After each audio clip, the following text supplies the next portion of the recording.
Sai sai sai জান মৰম লাগি যায় ও মৰম লাগি যায়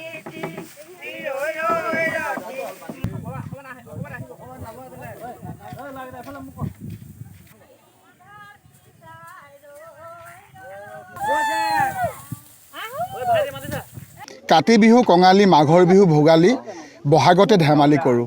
মাঘৰ উৎসৱ ভোগালী এতিয়া মাত্ৰ আৰু কেইদিনমান দিন বাকী আছে এই ভোগালী উৎসৱলৈ। এই সময়ত গ্ৰাম্যাঞ্চলৰ ৰাইজে সোণগুটি চপাই ভঁৰাল শুৱনি কৰাৰ পাছতে বৰ্তমান মাঘক আদৰিবলৈ ভেলাঘৰ সজাত ব্যস্ত হৈ পৰিছে।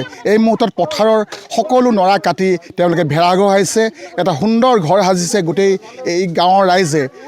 ৰূপহীবাম অঞ্চলৰ গাঁৱৰ ৰাইজে এতিয়া এনেদৰে ভেলাঘৰ সাজিছে আৰু ইয়াতে মাঘৰ বিহুৰ দিনাখন সকলো গাঁৱৰ ৰাইজে মিলা প্ৰীতিৰে সকলোৰে একতাৰ দোলেৰে বান্ধ খাই এসাঁজ খোৱাৰ প্ৰস্তুতি সম্পূৰ্ণ কৰি তুলিছে।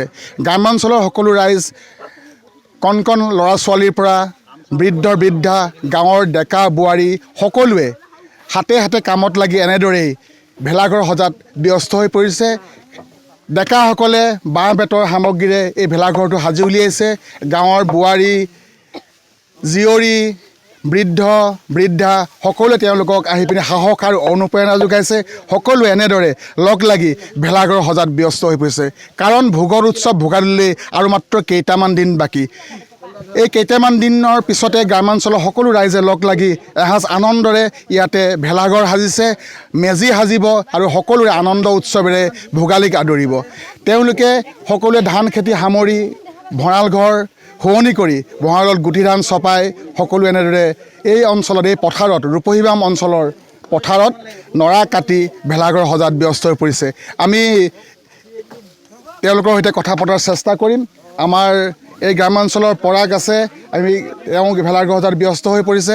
আমি পৰাগৰ লগত দুষাৰ কথা পাতিম।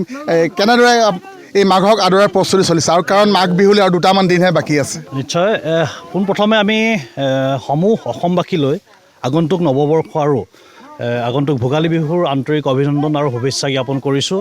আপোনালোকে যিহেতু দেখিছে আমাৰ গ্ৰামাঞ্চলৰ বিশেষকৈ ভেলাঘৰ যিটো নিৰ্মাণ বিগত দিনসমূহত বহুত ঠাইত আমি নিজেই দেখিবলৈ পাইছোঁ যে খুব আমাৰ ল'ৰাবিলাকে ভেলাঘৰ নিৰ্মাণ কাৰ্যৰ পৰা অলপ বিৰত থকা দেখিবলৈ পাইছোঁ। সেইটো কাৰণে আমি আশা কৰিছোঁ উঠি অহা প্ৰজন্মক এটি আদৰ্শস্বৰূপে মানে এটি বাৰ্তা দিবৰ কাৰণে যে আমি ভেলাঘৰ নিৰ্মাণৰ ক্ষেত্ৰত আন্তৰিকতাৰে সকলোৱে লগ লাগি আমি ভেলাঘৰ নিৰ্মাণ কৰি ওৰে ৰাতি ভেলাঘৰত থাকি মেজি জুই লৈ আমি গ্ৰামাঞ্চলৰ আন্তৰিকতা মৰম চেনেহবিলাক আমি যুৱবৃন্দ, আমাৰ আই মাতৃসকল, আমাৰ উঠি অহা ল'ৰা ছোৱালী, ভাই ভনী সকলোৱে আন্তৰিকতাৰে যাতে আমি উৎসৱ ভোগ কৰিব পাৰোঁ, সেয়াৰ মানসেৰে আমি এই ঘৰটি প্ৰস্তুত কৰিছোঁ। ধন্যবাদ।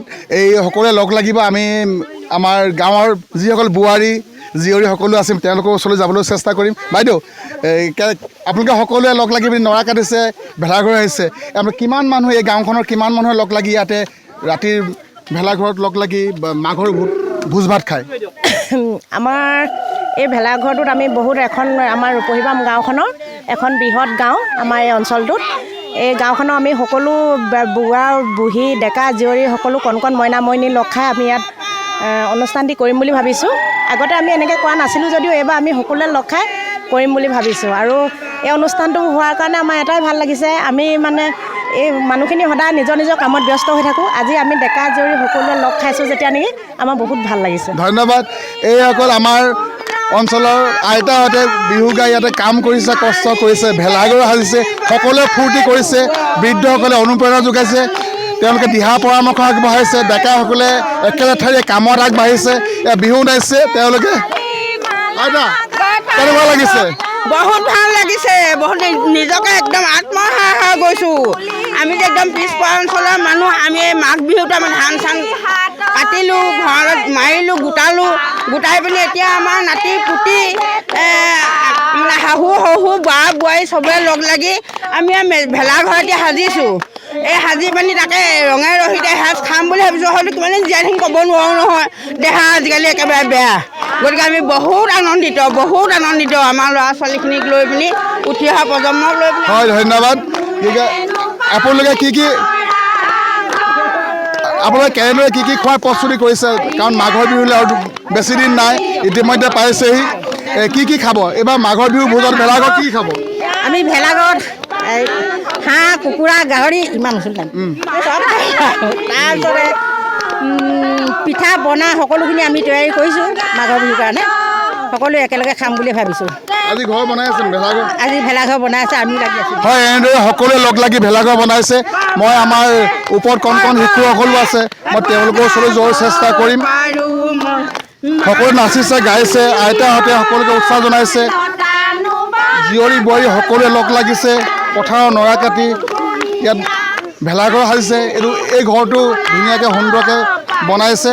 আমি ভেলাঘৰলৈ ওপৰলৈ উঠি যোৱাৰ চেষ্টা কৰিছোঁ। যে ইয়াত কণ শিশুসকলে আছে, তেওঁলোকে খুব আনন্দ ফূৰ্তিৰে ভেলাঘৰত আহি কামত আত্মনিয়োগ কৰিছেহি, ভেলাঘৰ সাজিছে। ভাইটিসকল কেনেকুৱা লাগিছে? এইবিলাক কেনেকুৱা লাগিছে তোমালোকৰ? কামত তোমালোকে দাদাহঁতক কামত সহায় কৰিছে নাই ভেলাঘৰ সাজাত? এইটো কিমান ডাঙৰ ঘৰ হ'ব? 4 মহলীয়া হ'ব। কি কয় তোমালোকে কিমান সময় কামত লাগি আছে ইয়াত?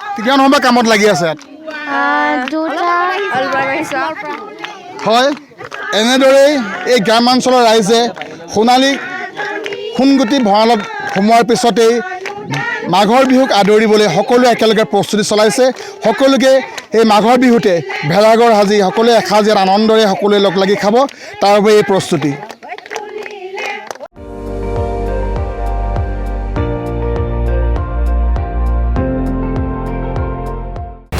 আপুনি চাই আছে ND24, সৰ্বশ্ৰেষ্ঠ নহয় সৰ্বোত্তমৰ দৌৰ।